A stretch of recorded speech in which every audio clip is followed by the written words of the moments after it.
welcome to the 89th episode of Have Aloha Will Travel podcast. And we're in person. I know, this is crazy. This is kind of awkward, not awkward, but weird. It is weird. Also, I don't think that it's going to record our audio as well as it used to. So just bear with us. But it's nice to be in person. Actually, we're not even on Oahu, which is kind of funny. Yeah, we are in Hilo on the Big Island. Can't tell. You can't tell we're in Hilo. We're actually staying at the SCP Hilo, which is the old Hilo Seaside Hotel. So for those of you who are familiar with Hilo or long-time visitors or maybe former residents of Hawai'i Island, you might remember that very popular family-friendly hotel. Well, it's still here. There's still 128 rooms, but they've been like redone to be more eco-friendly, sustainable, a little modern, trendy, and minimalist. It's kind of hard to explain, right? But this, it's different. It's the same. It has the same like feeling. I think the rooms are the same and everything. But when you walk in, it's very different. There's a provisions market that sells locally produced and grown foods, and there's like lilikoi butter, there's like your kombucha. Yeah, the Big Island kombucha, shaka tea. Oh, shaka tea, mamaki tea. They have like local coffee. You can't say on tap. Like available? Yeah, it's available. Available. It's really different. And in fact, even in the rooms, I was reading about it. So they've eliminated all the single-use plastics. I don't know if you noticed that. So like even the shower amenities, I think, are refillable.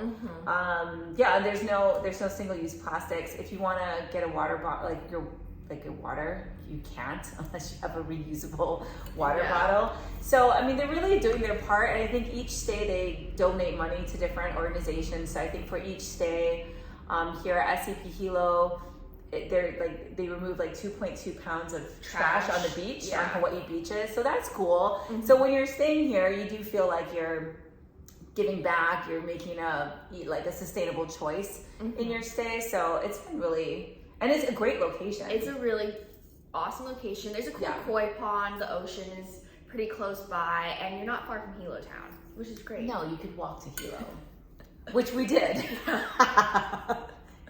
Kind of. Well, we just got here yesterday, and we're here for a couple of days.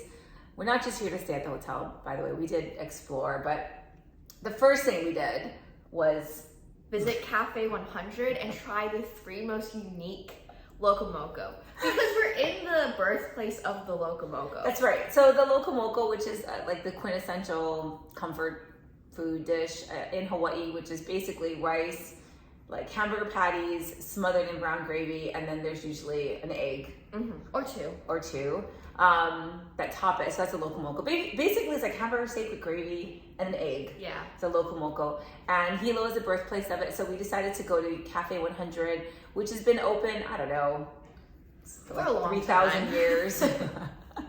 And they don't sell 100 kinds of loco moco, which they should if they're called Café 100, but that's not why they're called Café 100. It's actually in honor of the 100th Battalion. But anyway, they sell like at least like 30, I think. Is it that many? On the menu, it didn't look like that, but online it says like at least 30. Yeah. Online it said 30. Yeah. But on the menu it had like 15. Yeah. Which is still a lot. That's still a lot. I mean, you can get it on like grilled fish, with chili. So we decided to get 3 of the most unique loco moco options at Café 100, and that was the Beyond Burger. Oh yeah. So it's a vegetarian option, which was pretty good. I know, I kept saying it was vegan, but then I kept forgetting like there's an egg. Sort of defeats the whole vegan thing. Yes, and then we ate the super moco and then the Kilauea moco, and honestly I can't remember which was which, but one had chili. The super, I think, had the super had the chili and the little sausage. Smokies. Yeah. Okay, and the other one had the spam and Portuguese sausage with the gravy and the eggs and the salad. Which, by the way, the salad is a mac salad and not just like a tossed green. So when you look at the menu, it says like everything, and then only those 2 options said with salad, and we're like, is that to offset? Is that like you need some greens in there? Yeah. Is that the local version of the carbon offset program? Right. Like we're gonna add some salad, but it's mac salad. So then I was like, oh well, that's fitting. Yeah, it makes sense. Go big. Right. So anyway, we did that. That was like the first thing we did. We got off the plane. That was a lot. We loaded up. We were prepared for the rest of the day. And we got there by like 11 a.m. I think so. It wasn't too crowded. But you can tell that it was going to start picking up. Yeah, because when we got there, we were like, what, maybe there's only a couple of people. And then by the time we were waiting for our food, there was already a line. There's already a line. And there's no, they still don't have any outdoor seating. It's still, like, they still got all their picnic tables closed off because of COVID. But yeah, so we did that. And then we had to, like, walk it off. So, so we decided to park our car, like, right in Hilo town and just kind of by the Crest Theater. And we just walked. So that was your first time walking around Hilo? I think so. I've been to Hilo for various, like, sports trips. So I don't think we ever When you were a child? Yeah, so we don't... we didn't ever just like walk around Hilo town. Yeah, so what did you think? I thought it was cute. It's charming. It's like a lot of bright buildings. I think it has a lot of character. It was really interesting. There's a really eclectic mix of shops. Eclectic is a good way to put it. Yeah. It kind of, I mean, you can tell that in Hilo there's a mix of like stores that were geared toward visitors, and then there were like the gym we saw, or like a hair salon, or you know what I mean, like a laundromat. Oh, can we give a shout out to Slow Your Roll? Is that the name of this? It is, right? Slow Your Roll. Is that right? Yeah. Anyway, it's above a bar that we just kind of like drove past it first, and then we ended up going back. So they're a games shop. Big shout out to those guys the guys who work there. They were awesome. I just stopped by because I wanted to get Pokemon cards for my 5-year-old son who like knows nothing about Pokemon except he likes to collect the cards. So I saw that they were advertising Pokemon cards and I don't know, like other gamey things. They had other games. They probably had like Yu-Gi-Oh cards too. Oh yeah, Yu-Gi-Oh. Is that still a thing? I have no idea. I don't know. Anyway, so we went there. It's upstairs, and it was like awesome. The service was excellent. We didn't get his name. We didn't get his name. That's okay. He's a long-haired dude that works there. I'm sure he's the only long-haired dude that works at Slow Your Roll. But what's cool about it is they have a bunch of games, like board games. And they have like throughout the month, I guess, different nights where you can come and like have community game night, I guess. Yeah. I don't know if you bring your own board games or if you use the ones that are there. Because they had that whole shelf of... I mean, it's a whole wall of games. Yeah. Like everything. They had, what was the one that you were talking about? So they had Settlers of Catan, they had Battleship, Risk, Twister, which is kind of odd. Monopoly. And then a whole bunch of games like I've never heard of. But anyway, I thought that was really cool. Just like a cool community thing. But clearly that's like a shop, I think, geared more toward locals. Yeah. So there was that kind of, like you said, eclectic mix of stores. We did go to Big Island Booch, which, you know, anything kombucha, this one over here, just like kombucha. And then they had kombucha on tap. Yeah, because Big Island Kombucha is a local company, and you can get them in stores. Like I've gotten them on Maui and like Foodland. So yeah, but you've never had it on tap. I never had it on tap. Have you ever had kombucha? Is there a difference when you have it? Really? It's usually a little bit more fizzy and like bubbly. Oh. Yeah, it's less flat. I'm not a kombucha person. I take your word for it. We did that. We stopped by Puna Chocolate Company, which is kind of across the street and down the ways, but they had frozen hot chocolate that was made with local chocolate that was really great and delicious. But they had a bunch of different like grab and go chocolate bars and candies and stuff like super awesome for omiyage. They had like coffee shops. What else did we went to the Sugar Coast Candy. Oh, that's right. Yeah. They had a lot of they had a lot of taffy. A lot of taffy. But they had like a bunch of nostalgic like throwback candies that you probably have never heard of.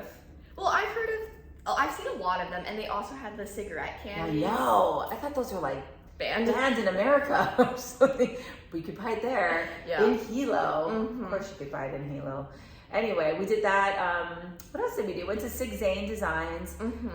Bought a polo shirt. What's cool about it, if you do buy something from Sig Zane, they give it to you in a reusable bag made from their scrap material. That's cool. Yeah. Oh, your bag is super cute. I know. It kind of made up for the price of the shirt. It's pretty expensive. But you know, it's locally made and it's a great local designer, so support local, man. Yeah. And then the last thing we did was walk around the farmer's market.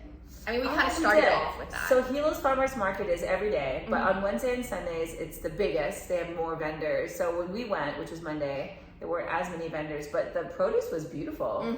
Yeah, it was really good.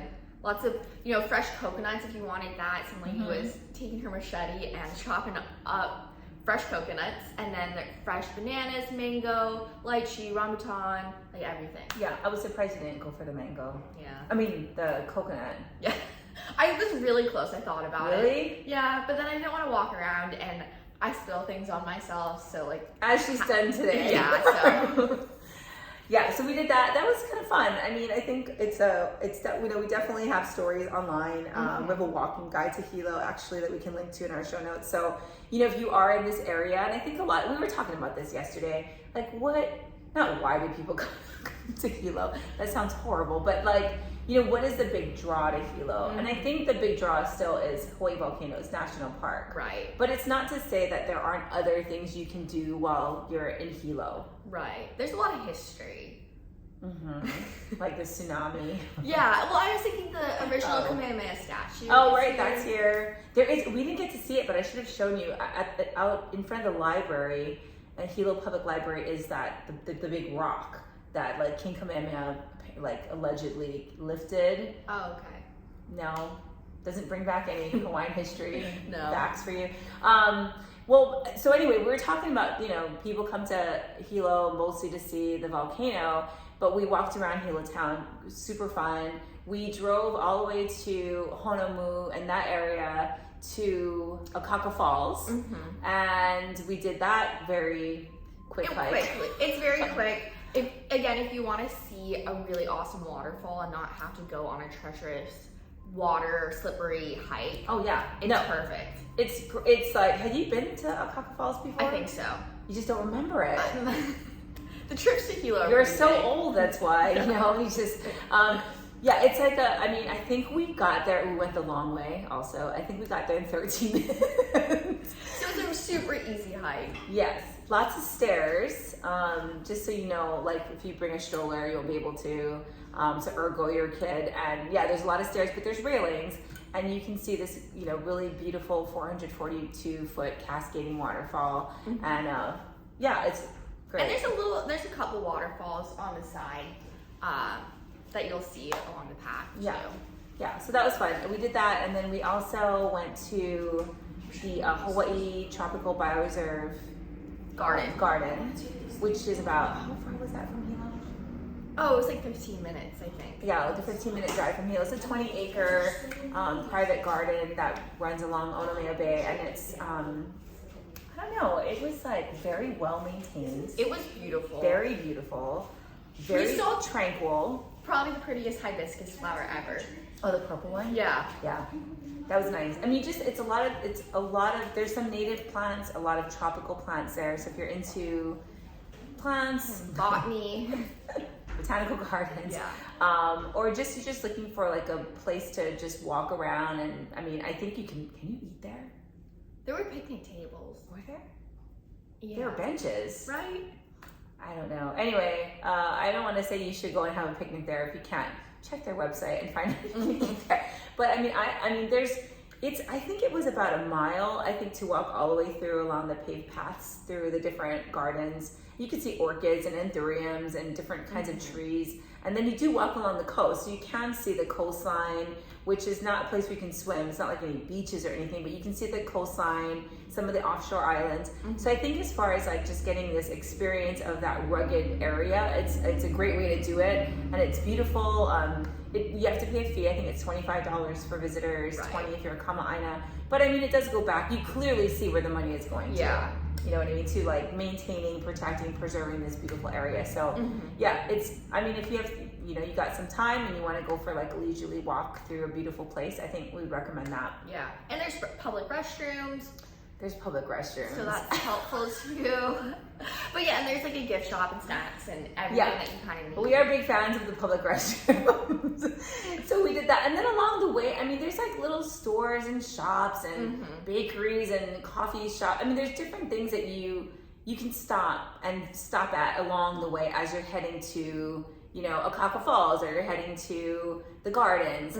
There's different farms you can visit. Actually, we wanted to go to Honomu Dairy, goat dairy, but that was closed for unforeseen reasons yesterday. But there's a goat dairy farm along the way to Akaka Falls, for example, where you can get goat milk products, and you can also snuggle with baby goats, which I was super bummed about because we were stuck in a lot of traffic on our way to Akaka Falls, and I could have used the stress relief. But that's okay. And the traffic though wasn't because of like overcrowded visitors. No, it was just like construction. Yeah, construction tractor. Yeah, going to very long time going up the hill. But no, I think Akaka Falls wasn't very crowded. There is a fee to get in now, like they're doing for a lot of different state parks around the state. So just be aware of that. If you want to visit Akaka Falls, there is like a fee to park and a fee to visit. If you're a visitor, locals with Hawaii state IDs or any kind of Hawaii ID, you can get in for free. So it's no different than Diamond Head and Ha'ena State Park on Hawaii. Even Iao Valley, you have to. Oh, that's right, Iao Valley, same thing. So just know that going into it. But there's a lot to do. I mean, up the Hamakua coast, there are other places to stop. There's vanilla farms. We actually are going to go to OK Farms. To OK Farms today, which is kind of by Rainbow Falls in Hilo, and do a tour there. And then we are going to another vanilla farm up like at the Hamakua coast where we're going to make German cakes. Yes. Over an open fire, I think. We'll see. I'm excited. Yeah, we'll see. And then, you know, amazingly, we had more to do yesterday. So we made it down to the Volcanoes National Park, but we did eat at an awesome Thai restaurant. Oh, Thai Bar and Bistro. Yeah. Oh, it's like one of my favorite Thai restaurants. Yeah, that was really helpful. Right? It was delicious. I think Thai food is really just like soul fulfilling. You know, if you're low on energy, it just gives you that boost. It's so heavy-ish, but it's not too heavy. No, it's not like a loco moco, right? Like right off the plane. Jesus, that was insane. But no, it warms you up. It warms you up, which is important to go to Volcanoes. Especially when you are not prepared to go to Volcanoes National Park, because it was a whim that we decided to do it, and so we were not prepared for the cold weather.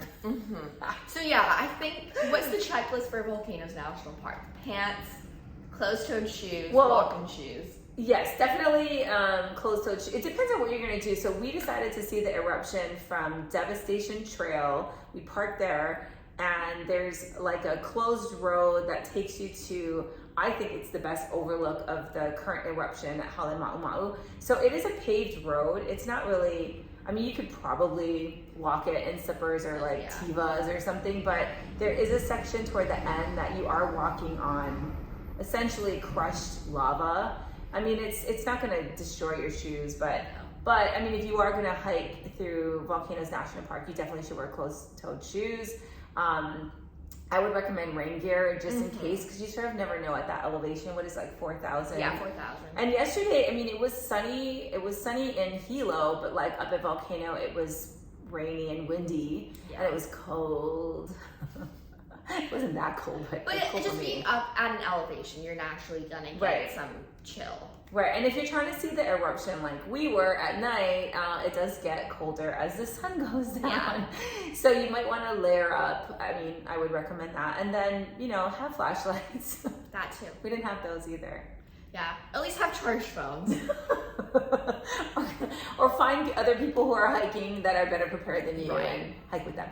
But we decided to do that. It's about, like a mile to the lookout point. We went a little early, and we'd have to wait, I think 30 minutes to 45 minutes after the sun goes down. So about 7:45 in the summertime to actually see the glow or to see the lava. We got there a little early, like 6. And so, but the only thing was, like, it is weather conditional, so there was a mist that had come through, unfortunately, that was going to kind of fog everything up anyway. So we didn't stay for the glow, but we did get to see the crater. You did get to see the eruption. Yeah. So that's cool. And you can see the different lava, the way it flows, and, you know, the cascading river that's eventually hardened, which is pretty cool. Yeah, and you're walking through this really amazing native forest of like ohia trees. And you can spot you can tell the birds. So the time of day, if you go early morning or you go like dawn or dusk, if you're walking through a native forest that has like ohia, especially, and koa and other native plants, you may be able to pick up, you may be able to see native birds, like the native Hawaiian honey creepers, like apapani, elapaio. I think I heard like iiwi. You can hear like they have like a squeaky door kind of chirp. Anyway, well, you can see them flying around and flitting about, and it's just, I don't know. See, Thai food fills your soul, like the native forest fills mine. That's a lot more meaningful. No, it's all good. But I mean, you know, you'll see them only at dawn or dusk, basically, is when they're kind of flitting around. So you got to see native forest, you got to see native birds, you got to see like... so many ohia flowers too. That was really kind of surprising. I wasn't expecting to see that. You know you're not supposed to pick them, right? Yes. Do you know why? Because it'll start raining. Yes, I think that's only a Hawaii thing. I don't think people really, that's like what they tell you in school, right? Yeah. I'm sure it's like, don't pick it because it's a native plant. Right, I mean, you shouldn't do it because of other purpose. things. But yes, they tell you if you pick an ohia flower, it's gonna rain. There's a really pretty love story tale that of course involves Pele, because fiery goddess, you know, it's always twisted in some sort of raw tangle. She would make like such a great Real Housewives. Like she's the ultimate Real Housewives, Pele. Yeah. Anyway, I don't know if that was blasphemous or whatever. Sorry if I offended anybody. But anyway, Pele's rad. So we did that. We did Volcano. And then, you know, Volcano is actually a cool place to explore just in general if you want to stay at the park or just Volcano Village. And there's a lot of places to stay up there. We went to visit Volcano House. That was your first time to Volcano House. So that place is cool. It's kind of an old school, like, throwback to, I mean, it hasn't changed in decades. But that's the charm of it. Yeah, we walked past like an old steam room where like a historic men's sauna. Yeah, a historical men's sauna. Like, that's how old it is. Yeah, and it hasn't changed much. And, you know, if you're going to stay at Volcano House, which I have, I'd recommend staying on the rooms that face the crater, because then you get, like, the full view of it all night. And you can see the glow from the room. You can see the glow from the room. And it's cool. And there's a restaurant, so if you don't want to stay at Volcano House, but you want the experience of it, you can go and eat dinner or eat breakfast at Volcano House and still be able to walk around the property and check out the eruption site from there. So that's a great tip too. If you just are driving through and you don't want to do any kind of hike, you can park at Volcano House or the Kilauea Visitor Center and walk across the street, and then go to the eruption site at the hotel. Yeah, that's a lot we did. We did a lot, and our flight was delayed too. And our flight was delayed, and we still did all that. Yeah. It's amazing that we're up today doing this podcast. And we have a lot more planned too, so. Yes, so you can find more of our Hilo adventures at HawaiiMagazine.com. Follow us at Hawaii Magazine. We'll have stories up, reels up. We are also on TikTok, not regularly, but whenever I get around to it. Soon will be. I know. So you can follow us on TikTok, also at Hawaii Magazine, and rate, subscribe, and tell your friends about our podcast, Have Aloha Will Travel. And yeah, let us know too if you have any suggestions, you have any questions for us. We still do our Ask Hawaii on Instagram, so you can reach us at media@hawaiimagazine.com, and we will be back in another couple of weeks with who knows what. Yes. And maybe more in person, because Grace is moving to Oahu. Yes. So. Oh, we'll definitely be more in person. And then do you want to give a shout out to our photo contest? Oh, that's right. So if you have a great photo you've taken on your most recent visit to Hawaii within the past couple of years, go to hawaiimagazine.com/shop to submit your entry. We have 5 different categories, and you could win 2 round-trip tickets on Alaska Airlines to anywhere in the world, but we recommend Hawaii. And then also a 2-night, 4-night, 3-night, a stay at the Aloha Resort in Waikiki. So please go to our website, hawaiimagazine.com, and check that out as well. And we will see you in a couple of weeks. Yes. Maybe in person. Yeah. Maybe in person, and maybe you're inspired to visit Hilo. Hopefully. Maybe. If not, that's okay. Just listen to our podcast. Just read about it. Anyway. Bye. Okay. Bye. See you later.